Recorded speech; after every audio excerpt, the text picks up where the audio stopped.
com o fato mais importante. Vocês estavam como na vice-liderança, né, do governo Tarcísio dentro da Assembleia em São Paulo e romperam com essa parceria. Qual o motivo, Renan, de ter deixado a vice-liderança, de ter rompido com essa parceria com o governo Tarcísio em São Paulo?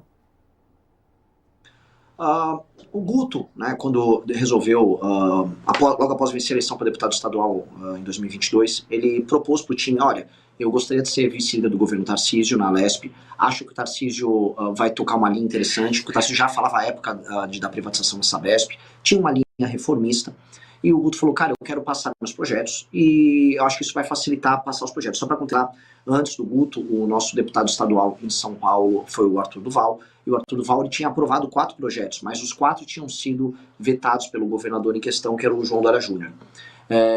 Com o Tarcísio, os projetos do Guto de fato passaram. Ele atuou na vice-liderança do Tarcísio, foi, por exemplo, em nome do governo presidente da frente parlamentar da privatização da Sabesp, arrumou todas as brigas possíveis, ajudou a tornar público o tema, participou de grandes debates, discussões sobre o assunto. E por conta, vamos dizer, de uma articulação mais sofisticada do que feita no mandato anterior que nós tínhamos do Arthur, ele conseguiu passar na Alesp os projetos e ter os projetos sancionados pelo governador. Um deles foi o da Escola 360, que mantém as escolas abertas no final de semana para participação de alunos e familiares, cursos profissionalizantes. Outro foi o Jovem, que era uma demanda antiga nossa para ter ensino de educação financeira nas escolas. O Guto relatou um projeto que ajuda alunos que têm grande desempenho em escolas públicas a conseguir estágios, cursos profissionalizantes e até viagens para o exterior. Então, ele conseguiu ter um desempenho parlamentar grande. Então, eu queria contextualizar isso, porque muita gente fala, pô, mas vocês brigam com bolsonaristas e aí se juntam com o Tarcísio? Não, foi uma aliança, foi boa para ambas as partes, mas nós sabemos, nós temos as nossas diferenças com ele, e o Tarcísio, diferente do bolsonarismo em geral, ele costuma prezar por ter uma relação, no mínimo, civilizada com outras figuras do campo da direita. E foi assim, a nossa relação foi civilizada com ele. Agora, o corte se deu por conta de uma agenda que o governo vem tocando recorrente de aumento de privilégios na área do judiciário, especificamente na área do judiciário, e em especial por conta de uma pressão muito grande por privilégios e aumento de cargos da Defensoria Pública aqui no nosso estado. E o Guto sempre teve uma agenda fiscalista, a gente sempre combateu esse tipo de privilégio, e naturalmente isso iria para uma rota de colisão, e foi. E o Guto abandonou a vice-liderança.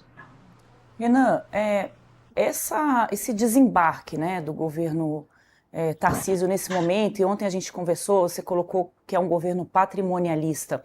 Neste momento que a gente está caminhando aí para definições eleitorais, não é um pouco oportunista?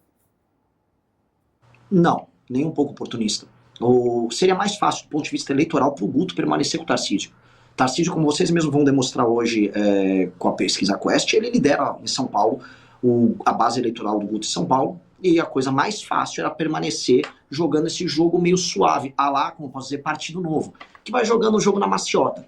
A posição do Guto é uma posição que gera dano político para ele, que a gente não se iluda, mas gera coerência e manutenção da base política histórica do Movimento Brasil Livre. Então, é o caminho natural do ponto de vista nosso. E aí, uma coisa que eu sempre coloco, todas as rupturas políticas que a gente faz, especialmente dentro do campo da direita, elas não ocorrem por conta de cálculo político. Se nós fosse fazer cálculo político, a gente jamais rompia com o Bolsonaro. A gente seria gigantesco se a gente fosse bolsonarista. O MBL seria 5, 6, 7 vezes maior. A gente tem um dano muito grande quando a gente rompe e aponta incoerências ou crimes cometidos por agentes políticos nesse campo. Então, na prática, o Guto, se eu fosse falar como um marqueteiro aqui, saindo de liderança de movimento político, indo para o campo estritamente do marketing, o Guto teria dado um tiro no pé. Mas é a lógica nossa, a gente prefere manter a nossa agenda do que contar com, vamos dizer assim, beneplácitos eleitorais de curto prazo. O Tarcísio é um nome hoje colocado para as eleições presidenciais. As pesquisas mostram uma viabilidade eleitoral dele, não só para o governo de São Paulo, mas também para a presidência da República. Como é que você pode retratar o governo Tarcísio? Você já colocou alguns pontos ali das características do Tarcísio, né, que é alguém de fácil trato, digamos assim, mas como é que ele está deixando o governo de São Paulo, para quem não é de São Paulo entender quem é esse personagem que certamente vai ser protagonista nas eleições do ano que vem? O Tarcísio, né, antes de tudo ele foi vendido pelo Bolsonaro como uma máquina de eficiência, um entregador de grandes obras, e a gente sempre foi muito crítico ao Tarcísio, porque havia um aparato de marketing montado para vender o Tarcísio como essa figura. Aqui para o estado de São Paulo, por exemplo, essa questão das obras do Tarcísio sempre foram muito relativizadas, porque ele não privilegiou São Paulo nisso. Ainda assim, o São Paulo deu um voto de confiança para o Tarcísio e elegeu ele para o governo estadual.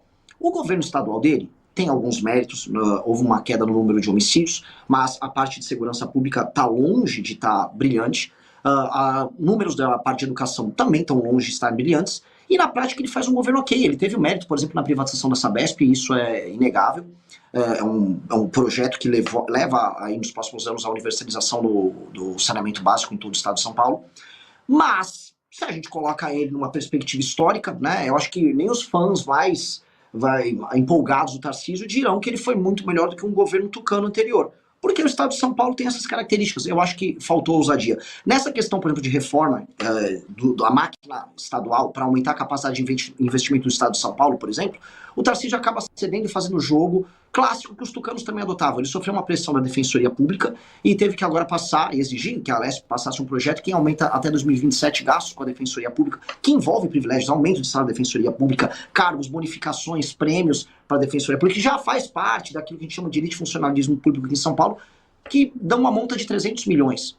Então, eu deixo a pergunta, né, já que Andressa, o Tarcísio será um protagonista para as eleições de 2026 e um dos favoritos para uma eleição presidencial, a gente sabe que o Brasil vai numa rota de colisão que ele pode quebrar em 2027 e 2028, por conta muito dos aumentos dos gastos, puxado pelos gastos do alto funcionalismo. O Tarcísio, no caso, teria coragem de enfrentar a elite do funcionalismo e a elite do judiciário no governo federal, com esse núcleo de alianças que ele criou, que envolve Ciro Nogueira e Kassab? Na verdade, ele é muito mais um candidato do Ciro Nogueira e do Kassab do que ele próprio um arquiteto de alguma coisa muito nova. Então, ele vai fazer esse enfrentamento. Em São Paulo, ele poderia, dado a relação de forças aqui, ele poderia não ceder para a Defensoria Pública ou para a pressão do Tribunal de Contas do Estado ou para a pressão dos tribunais, mas ele cede todas as vezes. E aí ele estava obrigando a base a votar. A base bolsonarista vota porque vota. A base do Centrão vota que vota. O Guto não é da nossa natureza. E aí eu deixo esse questionamento porque o Tarcísio ele tem um apoio muito forte dentro do mercado financeiro. O André Esteves é um dos grandes articuladores da campanha do Tarcísio. Todo mundo sabe disso. Foi para Brasília agora, acho que vocês trabalham aí em Brasília. Foi para Brasília uma semana e meia atrás, 15 dias atrás, 2 vezes na mesma semana, para ter reuniões e articular também a continuidade da candidatura do Tarcísio. E aí, né, eu quero entender qual o projeto que o mercado financeiro tem com um cara que arrega para qualquer pressão que vem da Defensoria Pública ou do Tribunal de Contas.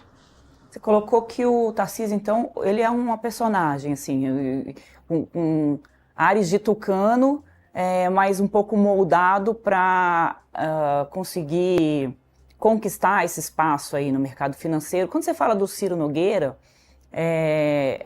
o que vocês estavam colocando ontem é que o Ciro Nogueira poderia ser o vice do Tarcísio de Freitas. Isso é mais uma impressão ou é uma informação de que tem uma articulação nesse sentido? Vamos lembrar que o Ciro Nogueira é o presidente nacional do PP, que é o Partido Progressista, que fez essa semana, né, formalizou o casamento ali, uma federação com a União Brasil, e assim eles se tornam a maior força de direita hoje no país e olham muito aí para o Tarcísio como um nome, né? O Ciro Nogueira já falou aqui no programa que o Tarcísio é um candidato imbatível para as eleições presidenciais, dado a baixa rejeição dele comparada à rejeição do Lula. Mas queria voltar nesse ponto da pergunta do Ciro Nogueira. Vocês têm informação de alguma articulação ou é mais uma impressão porque os dois andam aí agora abraçados para baixo e para cima? Trabalha com política sabe que o Ciro Nogueira está, desde 2023, trabalha na articulação do Tarcísio como presidente da República. Ele trabalha para ser o vice. A própria federação PP e União Brasil, que a galera dos bastidores chama de PEPUNE, eu acho um nome horroroso como eles chamam, mas cada um tem suas predileções estranhas, né? E essa federação, a ideia é montar o vice, né, da Cacife para montar o vice, e aí eles já estão negociando, e todo mundo também sabe disso, como seriam as chapas nos estados, fazendo ora sessões para o PSD, ora cedendo para republicanos, ora cedendo para União, ora cedendo para o PP. Aqui em São Paulo há um desenho para, por exemplo, soltar o DERIT pelo PP, né, dado que o Tarcísio ele não seria candidato nem pelo PP, nem pela União Brasil, e talvez nem pelo Republicanos, né? E aí fica essa briga, quem é Senado? É como se esses partidos do Centrão começassem a fazer um desenho, eles pegaram o mapa do Brasil, eles vão desenhando quem eles colocam. Eu acho isso, e por que eu falo muito do patrimonialismo e eu falo muito do Ciro Nogueira? O Ciro Nogueira, o Rueda do União Brasil, a turma do Republicano, eles são o maior câncer do Brasil. O Brasil não anda por causa desses caras. A política no Brasil é corrupta por causa desses caras.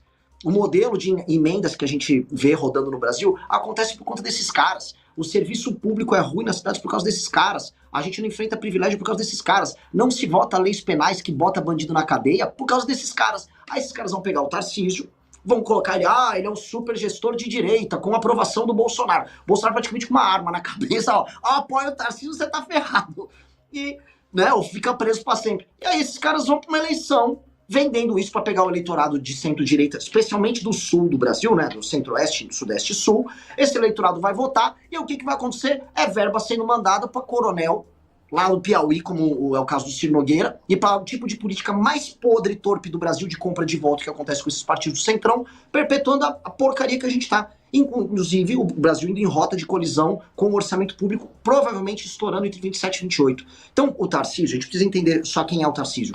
Ele é uma figura, ele é um sujeito inteligentíssimo, é um cara que estudou no IME, ele dava aulas em curso preparatório pro ITA. Ele é provavelmente o sujeito com QI mais alto aí desses caras que estão atuando, um sujeito muito inteligente.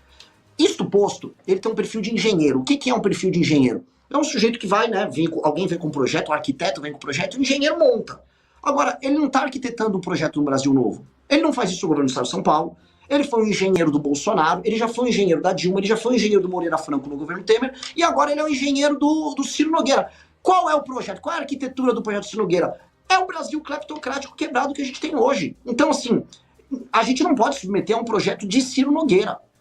Depois de tudo que aconteceu no Brasil, a gente cair no colo do Ciro Nogueira na boa. Traz o Sarney de volta logo. Bota o Sarney de volta lá com 95 anos. Você acha que ele tá velho demais, o Sarney, para poder disputar uma eleição?